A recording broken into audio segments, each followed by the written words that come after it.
ಚೆನ್ನಾಗಿದೆ ಕಣ್ರಿ. ಗಂಟಿನ ಸೊಪ್ಪು ಹಾಕಿದ್ನಲ್ಲ,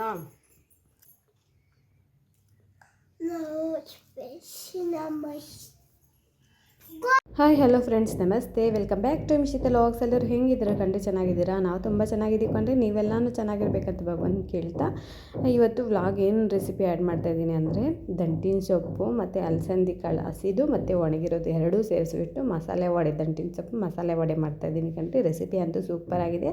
ನೀವು ನೋಡಿ ಒಂದ್ಸರಿ ಟ್ರೈ ಮಾಡಿ ಕಂಡ್ರಿ. ರೆಸಿಪಿ ಅಂತೂ ಸೂಪರ್ ಆಗಿದೆ ಕಂಡ್ರಿ. ಫಸ್ಟು ಅಲಸಂದಿ ಕಾಳು ಒಂದು ಅರ್ಧ kg ಹಸಿ ತೊಗೊಂಡಿದ್ದೆ, ಒಣಗಿರೋದು ಒಂದು 1/4 kg ಹಾಕೊಂಡು ನೆನೆಸ್ಕೊಂಡಿದ್ದೆ ಕಂಡ್ರಿ. ದಂಟಿನ ಸೊಪ್ಪು ಅಂತೀರಾ, ಒಂದು ಅರ್ಧ ಕಟ್ ತೊಗೊಂಡಿದ್ದೆ. ಅದೆಲ್ಲ ನೀಟಾಗಿ ಮಣ್ಣು ಎಲ್ಲ ಹೋಗೋ ತನಕ ಚೆನ್ನಾಗಿ ತೊಳ್ಕೊಂಬಿಟ್ಟು ಕಟ್ ಮಾಡಿಕೊಬಿಡೋಣ. ಇದಕ್ಕಿನ್ನು ಮಸಾಲೆ ವಡೆ ಅಲ್ಲ, ಇದಕ್ಕೆ ಏನೇನು ಸೇರಿಸ್ಕೊತಾ ಇದ್ದೀನಿ ಅಂದರೆ, ಒಂದು ಮಿಕ್ಸಿ ಜಾರ್ಗೆ ಒಂದು 10 ಹಸಿಮೆಣ್ಸಿನ್ಕಾಯಿ, ಬೆಳ್ಳುಳ್ಳಿ ಒಂದು ಸ್ವಲ್ಪ, ಶುಂಠಿ ಸ್ವಲ್ಪ ಜಾಸ್ತಿನೇ ತೊಗೊಂಡಿದ್ದೀನಿ ಕಂಡ್ರಿ. ಯಾಕಂದರೆ ಅಲಸಂದಿ ಅನ್ನೋದು ವಾಯು ಅಲ್ಲ, ಅದಕ್ಕೆ ಶುಂಠಿ ಸ್ವಲ್ಪ ಜಾಸ್ತಿ ಹಾಕಬೇಕು. ಇವಾಗ ವಾಯು ಅನ್ನೋದ್ರದ್ದು ಇದಾಗೋಗ್ಬಿಡುತ್ತೆ. ಮತ್ತು ಚಕ್ಕ, ಲವಂಗ, ಜೀರಿಗೆ ಇಷ್ಟು ಹಾಕ್ಕೊಂಡು ಗರ್ಗರಿಯಾಗಿ ರುಬ್ಬಿ ಒಂದು ಸೈಡ್ಗೆ ಇಟ್ಕೊಬಿಡ್ತೀನಿ ಕಂಡ್ರಿ. ಇನ್ನು ಈ ಅಲಸಂದಿ ಕಾಳು ನೆನೆಸಿಕ್ಕಿನಲ್ಲ, ಮಿಕ್ಸಿಗೆ ಹಾಕುವಾಗ ತುಂಬ ನುಣ್ಣಕ್ಕಂತೂ ನಾವು ಮಿಕ್ಸಿಗೆ ಹಾಕ್ಕೋಬಾರ್ದು ಕಂಡ್ರಿ. ಗರಿಗರಿಯಾಗಿ ಅರ್ಧಂಬರ್ಧ ರುಬ್ಕೋಬೇಕು. ತುಂಬ ನುಣ್ಣಕ್ಕೆ ರುಬ್ಕೊಂಡ್ರೆ ವಡೆ ಅನ್ನೋದು ಅಷ್ಟು ಟೇಸ್ಟ್ ಕೊಡೋಲ್ಲ. ಅಲ್ಲಲ್ಲಲ್ಲ ಅಲಸಂದಿ ಕಾಳು ಸಿಕ್ಕಬೇಕು ಬಾಯಿಗೆ, ಅವಾಗೆ ಟೇಸ್ಟ್ ಅನ್ನೋದು ಸೂಪರಾಗಿರುತ್ತೆ ಕಂಡ್ರಿ. ಇಷ್ಟೆಲ್ಲ ಅಲಸಂದಿ ಎಲ್ಲ ರುಬ್ಕೊಂಡು ಒಂದು ಬೌಲ್ಗೆ ತೊಗೊಂಡಿದ್ದೀನಿ. ತೊಗೊಂಡಿದ್ದಾಕಿದ ತಕ್ಷಣ ಹಸಿಮೆಣ್ಸಿನ್ಕಾಯಿ ಅದೆಲ್ಲ ರುಬ್ಕೊಂಡಿದ್ನಲ್ಲ, ಶುಂಠಿ, ಬೆಳ್ಳುಳ್ಳಿ, ಚಕ್ಕೆ, ಲವಂಗ, ಜೀರಿಗೆ ಇದೆಲ್ಲ ರುಬ್ಕೊಂಡಿದ್ನಲ್ಲ, ಅದೆಲ್ಲ ಹಾಕ್ಕೊಬಿಟ್ಟು ಚೆನ್ನಾಗಿ ಕಲಿಸ್ಕೊತಾ ಇದ್ದೀನಿ. ಹಾಗೆ ದಂಟಿನ ಸೊಪ್ಪು ಅರ್ಧ ಕಟ್ ತೊಗೊಂಡಿದ್ದೆ, ಅದು ಮತ್ತು ಕೊತ್ತಂಬರಿ ಸೊಪ್ಪು, ಈರುಳ್ಳಿ ದಪ್ಪದ ಗಡ್ಡೆ ಒಂದು 4 ತೊಗೊಂಡಿದ್ದೆ ಕಂಡ್ರಿ. ಈರುಳ್ಳಿ ಅದೆಲ್ಲ ಮೀಡಿಯಮ್ಮಾಗಿ ಚಿಕ್ಕ ಚಿಕ್ಕದಾಗಿ ಕಟ್ ಮಾಡ್ಕೊಂಡಿದ್ದು ಇಷ್ಟು ಹಾಕ್ಕೊಬಿಟ್ಟು ಚೆನ್ನಾಗಿ ಕಲಿಸ್ಕೊಬಿಡ್ತಾಯಿದ್ದೆ. ಇನ್ನು ಇದಕ್ಕೆ ನಾವು ಏನು ಸೇರಿಸ್ಬೇಕಂದ್ರೆ, ಉಪ್ಪು ರುಚಿಗೆ ಎಷ್ಟು ಬೇಕೋ ಅಷ್ಟು ಉಪ್ಪು ಹಾಕ್ಕೊಬಿಟ್ಟು ಚೆನ್ನಾಗಿ ಕಲಸಿ ಇಟ್ಕೊಂಡ್ಬಿಡೋಣ ಕಂಡ್ರಿ. ಚೆನ್ನಾಗಿ ಕಲಿಸಿದ್ಮೇಲೆ ಈ ಥರ ಇದೆ ನೋಡಿ. ಚೆನ್ನಾಗಿ ಕಲಸಿದ್ದು ಹಾಕಿದ ತಕ್ಷಣ ಒಂದು ಅರ್ಧ ಮುಕ್ಕಾಲು ಗಂಟೆ ಸೈಡ್ಗೆ ಇಟ್ಬಿಡ್ತೀನಿ ಕಂಡ್ರಿ, ಚೆನ್ನಾಗಿ ಇದಾಗುತ್ತೆ ಅಂತೇಳ್ಬಿಟ್ಟು. ಇನ್ನು ಸ್ಟವ್ ಹಚ್ಬಿಟ್ಟು ಬಾಣಲಿ ಇಟ್ಕೊಂಡು ಎಣ್ಣೆಗೆ ಡೀಪ್ ಫ್ರೈಗೆ ಎಷ್ಟು ಎಣ್ಣೆ ಬೇಕೋ ಅಷ್ಟು ಎಣ್ಣೆ ಹಾಕ್ಕೊಂಡು ಎಣ್ಣೆ ಚೆನ್ನಾಗಿ ಬಿಸಿ ಮಾಡ್ಕೊಂಡ್ಬಿಡೋಣ ಕಂಡ್ರಿ. ಎಣ್ಣೆಗೆ ಚೆನ್ನಾಗಿ ಎಣ್ಣೆ ಹಾಕ್ಕೊಬಿಡೋಣ.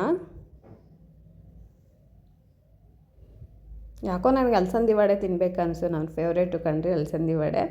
ಒಂದೊಂದು ಸರಿ ನಾನು ಅಲಸಂದಿ ವಡೆ ಮಾಡ್ಕೊಂಡು ನಾವು ಯಾವ ಥರ ಮಾಡ್ಕೊತೀನಿ ಗೊತ್ತಾ, ಅದಕ್ಕೇನೂ ಹಾಕಲ್ಲ ಕಂಡ್ರಿ, ಮಸಾಲೆ ಇದು ಚಕ್ಕ, ಲವಂಗ ಅದೇನೂ ಹಾಕಲ್ಲ. ಟೇಸ್ಟ್ ಹೆಂಗಿರುತ್ತೆ ಗೊತ್ತಾ, ನಾನು ಇದಕ್ಕೆ ಮಾಮೂಲಿಯಾಗಿ ಮಾಡ್ಕೊಳೋವಾಗ ಅಲಸಂದಿ ಕಾಳು ಚೆನ್ನಾಗಿ ಮೀಡಿಯಮಾಗಿ ರುಬ್ಕೊಂಡು, ಮತ್ತು ಕೊತ್ತಂಬರಿ ಸೊಪ್ಪು, ಈರುಳ್ಳಿ, ಇದು ಶುಂಠಿನೂ ಹಾಕಲ್ಲ ಕಂಡ್ರಿ, ಬರೀ ಇದೇನು ಹಸಿಮೆಣ್ಸಿನ್ಕಾಯಿ, ಉಪ್ಪು ಇಷ್ಟೇ ಕಂಡ್ರಿ. ನಾನು ಇನ್ನೇನು ಸೇರಿಸಲ್ಲ ಅದಕ್ಕೆ. ಟೇಸ್ಟ್ ಅಂತೂ ಸೂಪರಾಗಿರುತ್ತೆ. ನಾನು ಸಿಂಪಲ್ಲಾಗಿ ಮಾಡ್ಕೋಬೇಕಂದ್ರೆ ಆ ಥರ ಮಾಡ್ಕೊತೀನಿ ಅಲಸಂದಿ ವಡೆ. ಟೇಸ್ಟ್ ಅಂತೂ ಕಂಡ್ರಿ ಆವತ್ತಕ್ಕಿಂತ ಮಾರನೇ ದಿನ ತಿನ್ನಬೇಕು. ಟೇಸ್ಟ್ ಅಂತೂ ಸೂಪರಾಗಿರುತ್ತೆ. ನಾನು ಆ ಥರ ಮಾಡ್ಕೊಳೋದು.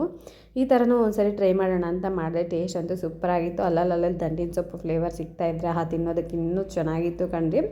ನೋಡಿದೆ, ಟ್ರೈ ಮಾಡಿದೆ, ಬಂತು, ಚೆನ್ನಾಗಿತ್ತು. ರೆಸಿಪಿ ಅಂತೂ ಸೂಪರಾಗಿತ್ತು. ನೀವು ಒಂದ್ಸರಿ ಟ್ರೈ ಮಾಡಿ ಫ್ರೆಂಡ್ಸ್, ಯಾವ ಥರ ಬರುತ್ತೆ ಅಂತ ಕಾಮೆಂಟ್ ಮಾಡಿ. ಇನ್ನೊಂದೊಂದೇ ಉಂಡೆ ಮಾಡಿಬಿಟ್ಟು ಬೀಳ್ತಾಯಿದ್ದೀನಿ ಎಣ್ಣೆಗೆ. ನಾವು ಉರಿನ ಜಾಸ್ತಿ ಇಕ್ಕೋಬಾರ್ದು ಕಂಡ್ರಿ, ಮೀಡಿಯಮ್ಮಾಗಿ ಇಟ್ಕೊಂಡು ಇದು ಮಾಡ್ಕೊಳ್ಳೋಣ ವಡೆನ. ಯಾಕಂದರೆ ಉರಿ ಜಾಸ್ತಿ ಇಕ್ಬಿಟ್ರೆ ಮೇಲೆ ಮಾತ್ರ ಚೆನ್ನಾಗಿ ಬೆಂದೋಗಿರುತ್ತೆ, ಒಳಗಡೆ ಬೆಂದೇ ಇರಲ್ಲ. ಮೀಡಿಯಮ್ಮಾಗಿ ಇಕ್ಕೊಂಡು ಅವಾಗ ಆ ಕಡೆ ಈ ಕಡೆ ತಿರ್ಸ್ಕೊತಾ ಇದ್ದರೆ ವಡೆ ಅನ್ನೋದು ಒಳಗಡೆನೂ ಚೆನ್ನಾಗಿ ಬೆಂದಿರುತ್ತೆ. ಅವಾಗ ತಿನ್ನೋದಕ್ಕೂ ಸೂಪರಾಗಿರುತ್ತೆ ಕಣ್ರಿ. ಒಂದೊಂದೇ ಬಿಟ್ಕೊತಾ ಇದ್ದೀನಿ.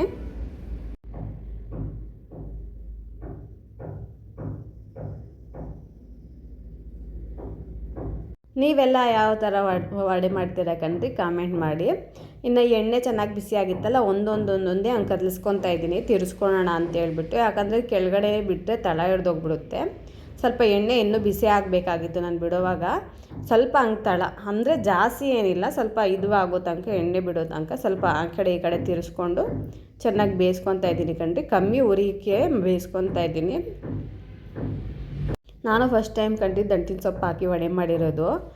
ಚೆನ್ನಾಗಿ ಬಂದಿತ್ತು. ಏನಾದರೆ ಫ್ಲೇವರ್ ಅಲ್ಲಲ್ಲಿ ಸಿಗ್ತಾಯಿತ್ತು ಬಾಯಿಗಂತೂ. ತುಂಬ ಟೇಸ್ಟಿಯಾಗಿತ್ತು ಕಣ್ರಿ. ಮಾಡಬೇಕು, ಹೊಸ ಇಂಗ್ರೀಡಿಯೆಂಟ್ಸ್ ಹಾಕಿ ಮಾಡ್ತಾಯಿದ್ರೇ ತಲೆ ಅಡುಗೆಗಳೆಲ್ಲ ಚೆನ್ನಾಗಿ ಕಲಿಬೋದಲ್ವ ಅವಾಗ. ಹೊಸ ರೆಸಿಪಿಗಳು ಆ್ಯಡ್ ಮಾಡ್ತಾ ಇರಬೇಕು. ಆದರೆ ನನ್ನ ವಡೆ ವಡೆಗಳದ್ದು ಯಾವುದು ವ್ಯೂಸೇ ಹೋಗಿಲ್ಲ ಕಣ್ರಿ. ನಿಜ ಹೇಳ್ಬೇಕಂದ್ರೆ ಎಷ್ಟು ಒಂದು 4 ಥರ ವಡೆ ಮಾಡಿದ್ದೀನಿ, ಯಾವುದು ವ್ಯೂಸ್ ಹೋಗಿಲ್ಲ, ಏನೂ ಹೋಗಿಲ್ಲ.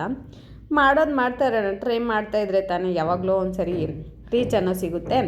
ಅದಕ್ಕೆ ಇನ್ನು ಅದು ವಾಯವಾಗೋಯ್ತು ಕಣ್ರಿ. ನೆಕ್ಸ್ಟ್ ಹಾಕ್ಕೊತಾನೆ ಇದ್ದೀನಿ ನೋಡಿ. ಇಷ್ಟು ವಡೆಗಳಾಯಿತು. ನನಗೆ ಬೋಂಡಗಳಂದರೆ ಪಂಚಪ್ರಾಣ.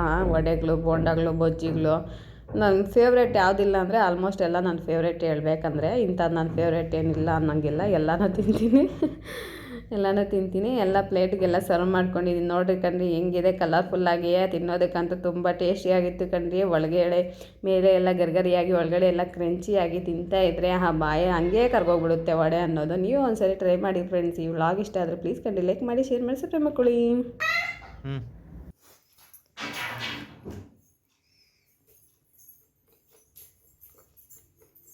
ಚೆನ್ನಾಗಿದೆ ಕಣ್ರಿ.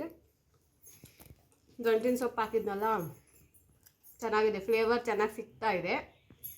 ಮೇಲೆ ಗರ್ಗರಿಯಾಗಿದೆ, ಒಳಗೆ ಕ್ರಿಸ್ಪಿಯಾಗಿ ಕ್ರಂಚಿಯಾಗಿ ಚೆನ್ನಾಗಿದೆ ಕಣ್ರಿ. ನೀವು ಒಂದ್ಸರಿ ಟ್ರೈ ಮಾಡಿ ಫ್ರೆಂಡ್ಸ್.